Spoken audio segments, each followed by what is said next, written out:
Every few months, there's a new productivity hack that is supposed to totally change your life. Some people say if you wake up at 5 a.m., you'll be productive. Or if you just use Notion. Or if you download a new app, then you will be productive, so they say.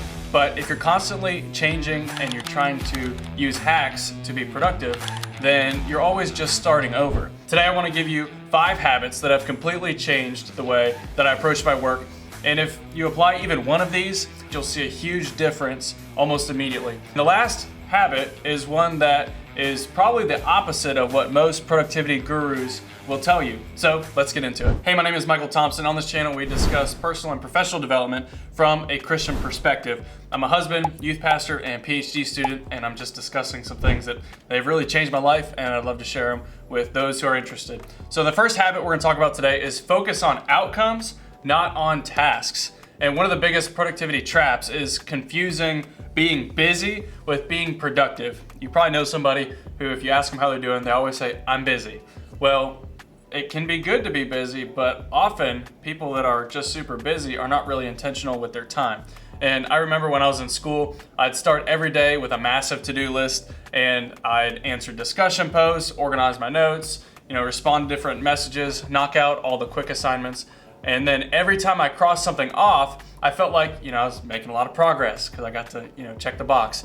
But then I'd get to the end of the day, and sometimes I would realize I spent all my time on the assignments that really weren't even that important when it comes to my overall grade. So I'd spent the whole day chasing easy wins, and I'd feel like I get more done because I got smaller tasks completed when the work that actually mattered, I wasn't focusing on. So looking back, I didn't think as much about being intentional about what I was doing. I was just super busy.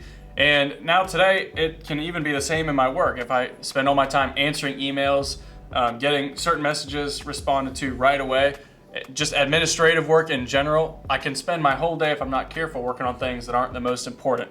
But the most important work, it should be done first in your day, and you should prioritize it. And you have to also answer for yourself, what is the most important work that you should be doing? One of the questions that can be helpful to start asking is, what is the one outcome that would make today successful? Now, that outcome may be one of the tasks that you have to complete, but make sure it is the most important one, because you want to go into every day doing the most important things first, because inevitably something's not going to get done. And the people that are the most productive and successful, they let the tasks that don't matter as much be the ones that don't get done, and they do those towards the end of the day.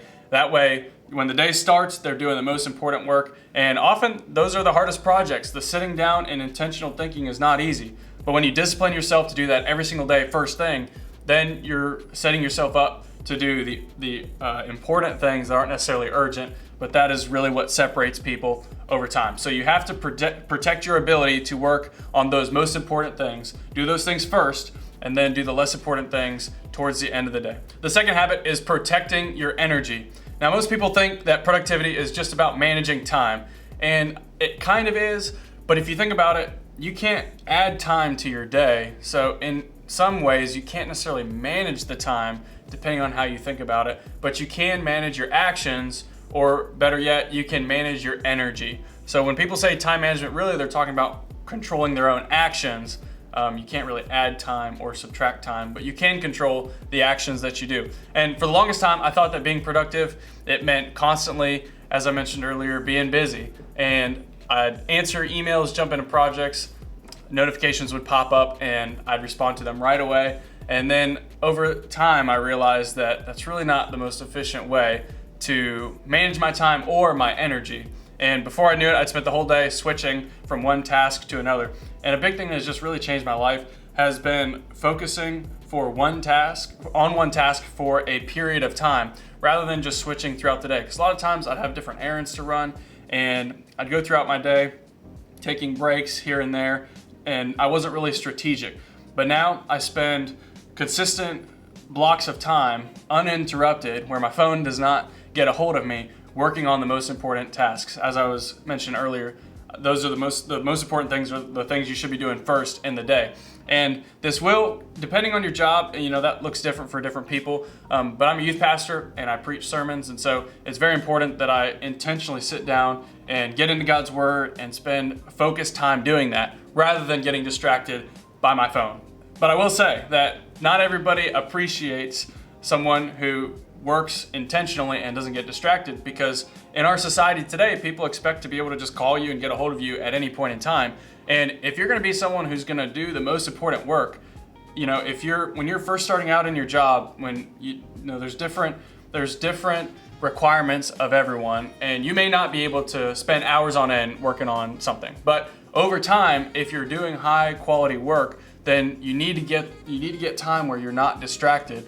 And if you're always on your phone, always answering the phone all the time, then you're not being as intentional with how you're working on the most important thing. So that will cause friction in some relationships, most likely. But at the end of the day, do you want to do the most important work or not? Because if you want to do the most important work, then the people who do that say you have to work uninterrupted and undistracted. Habit number 3, eliminate before you optimize. If you're not intentional, we all tend to do more things during the day than we really have to. Maybe it's because we like doing a certain task, or maybe it's because the person who did the job before us just did that task. But it's really important to ask yourself, should you be doing all the things that you do?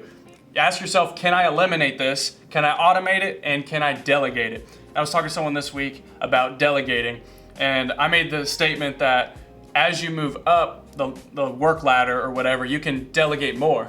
And the person I was talking to was like, actually, not really. You just can delegate easier, because anyone can delegate something by training another person to do that task. But it's a little more challenging if that's a peer, because then, why should they do it and not you? And you have to answer all those kinds of questions. But in general, you can still delegate a lot of things. You just have to show the other person why it's in their best interest to do the task. And maybe it's not. Maybe you should keep it and you shouldn't delegate that task. But if you ask yourself, what should I be delegating? What should I be doing that only I can do? That's going to save you a lot of time. And if you think about, if you have 40 hours that you're working during the week, but 7 of those hours you're spending doing tasks that really don't move the needle forward in your job or in your work, then you should eliminate those things. And think about those 7 hours, what you could do sharpening yourself, or what you could do sharpening your team if you had those hours back. So analyze what you're doing. Should you be eliminating more of these tasks? Should you be delegating? Automating is really important as well. I've seen a big difference in my personal finances by automating the investing. Now, it's a little thing, but now I just don't have to pay attention to when my money is being invested because it's automated. Well, you can do the same thing in work. And for me, I automate the tasks that I do in my calendar. I automatically have a weekly template that populates Monday through Friday, and then I don't spend time thinking about what am I going to do this week. I've automated this time management system, and I just follow it, and it's really simple. And I noticed that over time, I even see myself getting more efficient, and I can have more time for other things that I want to do, or other things that can make me more effective. So remember to be intentional about eliminating and delegating things that you don't necessarily have to be doing. Habit number 4, build systems instead of relying on motivation. One thing that I've noticed before is that if I spend the first hour of every morning deciding what I'm going to do that day instead of actually working, then I'm losing one of the best hours of my day. If you wake up and you start moving your calendar around, checking your email, scrolling through whatever it is that you have on your phone, before you know it, you're going to have lost one of the best hours of your day. Instead, use that first hour, do some devotions, get in God's Word, then jump right into what you're going to be doing for the day. Maybe for you, it's hitting the gym, but the important thing is having a plan so that whenever you have that best hour of the day, the first hour, you're using that to be productive. You're not just wasting it. And I made a simple change. Before I finish work each day, I just write down the things I'm going to be doing tomorrow, and I look at how I'm going to prioritize those things. It's a little habit, but it makes a huge difference. Some people say that you should rank the things you're going to do the next day from your top 3 things, right? And you should just do the most important, second most important, third most important, and you should do that each day. And if you don't time block, they say you can write them down. Either way, you're working on the important things before the trivial, and that's the key. So now when I sit down to work the next morning, there's nothing that I have to figure out. I just start. And as I mentioned earlier, the calendar helps me with that as well. And these kinds of systems, they remove the need to, make those decisions every day. And, another thing is when you are sitting down at the end of the week deciding what you're going to do the next week, you don't have to fight the willpower decision as much. Here's what I mean. If you have to, like right now I have to memorize the book of 1 John. Well, it's not easy to just decide, okay, today I'm going to right now, start memorizing 1 John. Because naturally it's a harder task, so my mind doesn't really want to just jump into it. But if on Friday I say, you know what, next week I'm going to do 7 hours of memorizing 1 John, here's when I'm going to do those things. Now it's easy to say, oh yeah, next week I'm going to do this, and I don't have to fight the willpower as much. I don't have to fight as much friction to say, all right, I'm going to do that. And then when the next week comes around, then I'm just stepping from one task to the next. And another thing that can be really helpful is setting a timer for the amount of time you're going to spend working on a difficult task. And I do this actually with 1 John. I say, you know what, I'm just going to memorize for an hour and then I'm done. Well, now I don't feel discouraged by, oh man, there's, 100 and whatever verses that I have to know, and I only know 5 of those. I feel more encouraged at the end of that hour because I'm like, oh, I said I was going to work for an hour, and I did that, and it's a little more encouraging. So make those decisions about what you're going to do, but don't make them that day. Make them the previous day or the previous week.